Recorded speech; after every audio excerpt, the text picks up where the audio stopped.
The article that I wrote that was most praised was from North Korea. I got a lot of praise for it. It's reprinted a lot. And I mention it because it's the article of which I'm most ashamed. Whenever I'm praised, I cringe, I clutch, because I know it's my greatest failure as a writer. I did my best to show what it might be like to be a North Korean. I tried everything I knew to try and get people to think what it would be like for 10 minutes to be a North Korean. The misery, the pointlessness, the horror, the crushing nothingness of being, and the deprivations and the humiliations that would be involved. I know I couldn't do it. I know I failed.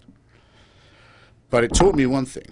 It answered a question I'd had since I was very small. I used to wonder what paradise would be like as described by my preachers and tutors. They said, well, it'll be eternal praise. You get all the time to praise.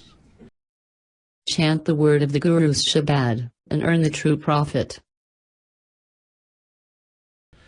You sing praises the entire time to someone who, in creating you, was doing only what came naturally. I used to think, that sounds like hell to me.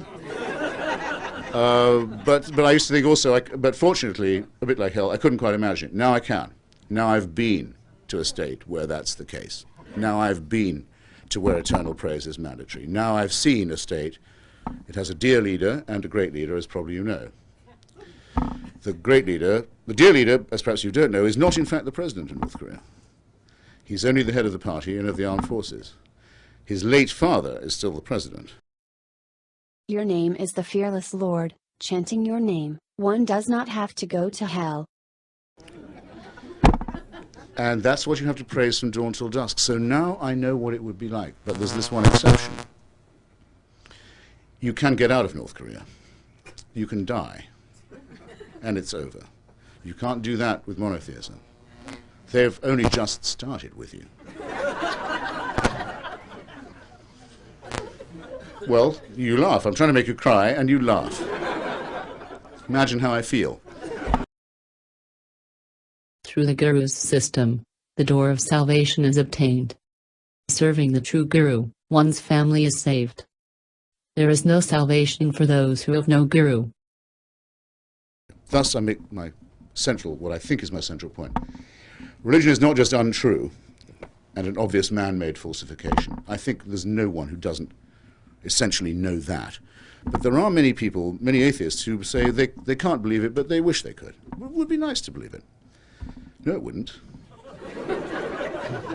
It would be the wish for an absolutely impermeable dictatorship that couldn't even be criticized, let alone overthrown, that went on forever, that supervised and invigilated your every waking moment and would not stop torturing you even after you were dead. To wish this to be true is to wish to be a slave. It is an immoral belief. Chanting the Lord's name, under Guru's instructions. Who has not gone to heaven? And it's a life of constant groveling misery and fear and praise and thanks for the tiny handouts that you get. It's impossible to describe the nothingness of the life of a North Korean. But at least you can fucking die and leave North Korea.